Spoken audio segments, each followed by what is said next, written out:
Bienvenue. Aujourd'hui, on explore un sujet très pratique. Comment on démarre une activité de création de tunnels de vente, mais en utilisant Facebook comme levier principal. On a des guides là qui donnent des plans d'action assez concrets, via le groupe System.io notamment. L'objectif, c'est d'en tirer une stratégie claire, applicable. Et ce qui est intéressant, c'est que ça parle autant de visibilité, de langage client que de technique pure en fait. Alors, comment on fait pour que Facebook devienne une vraie machine à clients? C'est ça qu'on va regarder de plus près. Exactement. L'idée, c'est vraiment de partir de zéro, ou presque, hein, et de se construire une présence qui attire les bons prospects, juste en utilisant son profil et son activité dans les groupes, mais de manière stratégique. Ok. Premier truc qui ressort fort des sources DGA, le profil Facebook. C'est pas juste avoir un profil, c'est presque chirurgical leur approche. La bannière, par exemple, ils insistent. Pensez pour le mobile, message hyper court, genre deux, trois mots, gros caractères, fort contraste, et le texte en haut pour pas que la photo de profil le cache. Surtout pas de jargon, genre funnel builder, plutôt un bénéfice. J'augmente vos ventes en ligne. Ça paraît pas un peu rigide tout ça? Presque trop formaté? C'est précis, c'est sûr, mais ça vise l'efficacité immédiate, en fait. Le but, c'est de créer la confiance et la clarté. En quelques secondes. Photo pro, nom clair, peut-être prénom-nom, expert tunnel, un truc comme ça. Et la bio, hyper orientée résultat. J'aide les coachs à doubler leur CA. Mhm. Suivi d'un appel à l'action net, devis gratuit et rapide. Ce mot rapide, d'ailleurs, il n'est pas anodin, hein. Ça touche les entrepreneurs pressés. Ah oui, d'accord. Et un lien cliquable, bien sûr, bien visible. Donc, c'est moins de la rigidité que de l'optimisation pour convertir dès le premier regard, quoi. Ok, je vois. Le profil, c'est la vitrine optimisée. Mais après, il faut bien que les gens la voient, hein, cette vitrine. Et là, les sources, elles proposent une tactique assez frontale, commenter systématiquement chaque nouveau poste dans les groupes cibles, système.io, groupe d'entrepreneurs. Je me demande, ça risque pas d'être vu comme du forcing ou de prendre un temps fou. C'est une bonne question. La nuance, c'est que le but, c'est pas forcément d'être l'expert mondial dans chaque commentaire. L'objectif numéro un, c'est la visibilité.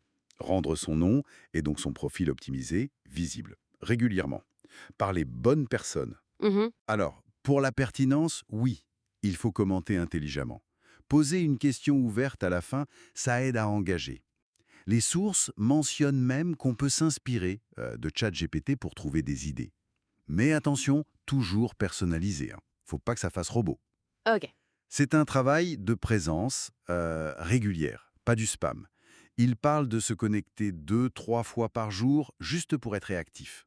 Donc on en revient toujours à cette idée de communication, de comment on se présente. Absolument. Et ça nous amène au troisième point, que les sources martèlent, le langage. Faut vraiment bannir le jargon technique. Se présenter comme funnel builder, franchement, à part d'autres techniciens, ça parle à qui? Ouais, c'est vrai. L'approche, c'est de se définir par la solution. Spécialiste acquisition client, expert présence web rentable. En gros, on traduit la technique en résultat, en bénéfice clair. Donc, moins parler de l'outil, du comment, et plus du pourquoi, du problème qu'on résout pour le client. Qui, lui, souvent, il est un peu paumé avec la technique et veut juste vendre plus ou gagner du temps, quoi. C'est exactement ça. Faut arriver à se connecter à ses besoins, à ses mots à lui. Et ça doit se voir partout. Dans la bio, dans les commentaires et surtout dans les premiers échanges. Quand on dit devis rapide, on répond direct à un besoin. Logique. Bon, alors, on a attiré l'attention, on a établi le contact avec les bons mots.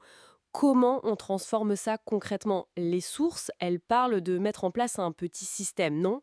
Oui, c'est l'étape d'après. Faut structurer un peu le processus pour pas être débordé. Préparer quelques questions clés pour qualifier les prospects, rapidement. Savoir si c'est un bon fit. Avoir une offre de démarrage claire, genre un audit, un appel découverte.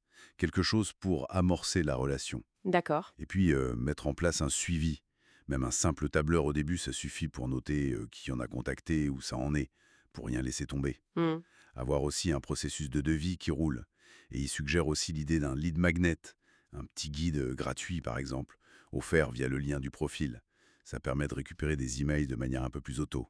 Et on suit des chiffres, j'imagine, pour savoir si ça marche. Ah bah oui, indispensable. Pour piloter quoi. Suivre quelques indicateurs clés. Les fameux KPIs. Combien de contacts générés par semaine? Quel taux de conversion entre le premier contact et le devis signé? Ces chiffres y permettent de voir ce qui fonctionne, quels groupes sont les meilleurs, quel type de message marche bien, et puis d'ajuster, d'améliorer en continu. C'est très pragmatique comme approche. Ok, donc si on résume un peu tout ça, la recette, selon ces guides, ce serait un profil Facebook nickel, orienté client à fond, une présence super active, très visible dans les bons groupes, un langage simple, centré sur les résultats, pas sur la technique, et un minimum de système derrière pour gérer les contacts que ça génère. C'est ça? Une approche axée visibilité et communication structurée. C'est tout à fait ça. Une approche très orientée action et résultats rapides au début. Et juste pour ouvrir un peu la réflexion, au-delà de ce que disent les sources, une question intéressante serait, une fois qu'on a ses premiers clients grâce à Facebook, comment on fait pour que la qualité du travail, la relation client, construise une réputation solide? Une réputation qui pourrait, à terme, devenir un moteur d'acquisition encore plus fort. Peut-être même dépasser cette stratégie de visibilité initiale, quoi. C'est la question de la durée, de la confiance sur le long terme.